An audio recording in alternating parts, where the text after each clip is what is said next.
Hello algebra students. In this lesson we are going to be looking at lesson 10.4 where we learn about finding probabilities of disjoint and overlapping events. So to begin, when you consider all the outcomes for either of two events A and B, you form the union of A and B, represented by this diagram right here. When you consider only the outcomes shared by both A and B, you form the intersection of A and B, represented by this diagram in the middle. The union or intersection of two events is called a compound event.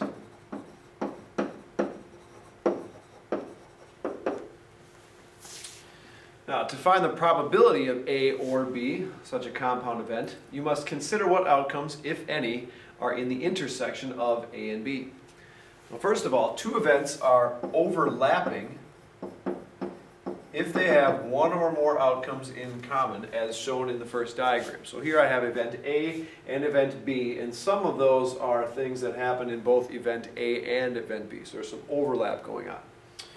Now, two events are disjoint or mutually exclusive if they have no outcomes in common, as shown in the third diagram. So over here, these would be two events, event A, event B. There is no overlap, so those would be disjoint or mutually exclusive events. Now, given the different scenarios, there's a couple of ways that we have to work in order to find the probability of a compound event. Now, down below, description, probability of compound events. If A and B are any two events, then the probability of A or B, this keyword right here, or, we'll see what happens. The probability of A or B is equal to the probability of A plus the probability of B minus the probability of A and B. So if I want to find the probability of this compound event, two things going on, one or the other. Let's say I have an overlapping event. I'm going to look for the probability of A, anything that happens here. I'm going to add the probability of B, anything that happens here. But then because there's this overlapping region, I need to subtract the probability of the event being in one or being in both at the same time. Because otherwise I'd be counting those events twice. So I have to overlap them. I have to subtract the overlap. I want you to add that to your notes right there. Subtract the overlap. And in general, when we're looking at compound events, if you see the word or means add. And we kind of learned that in one of the earlier lessons. Now, if A and B are disjoint events, meaning there is no overlap, and I want to find the probability of A or B, I take the probability of A plus the probability of B, and I leave it alone. There's no overlap. I can just add the two of them together, as it would have been in this particular diagram. Probability of A or B happening, well, it's either the probability of A plus the probability of B, and there I would have it. Now, putting this idea to work. First example, a six-sided die is rolled. What is the probability that the number rolled is less than 3 or greater than 5? So here we have a couple of things going on. I'm going to label them as being event A is that we get a number that's less than 3.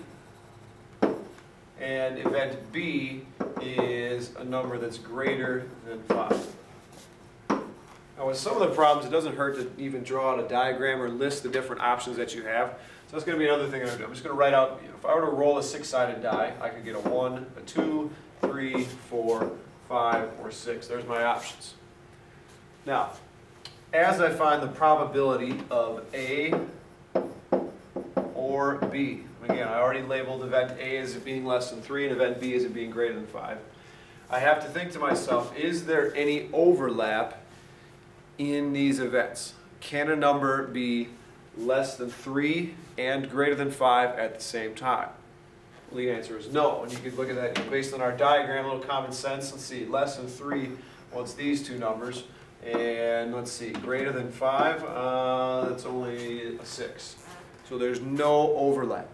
Because there's no overlap, these events are disjoint or mutually exclusive. That being the case, if I want to find the probability of A or B, I'll take the probability of A plus the probability of B, and that will be it.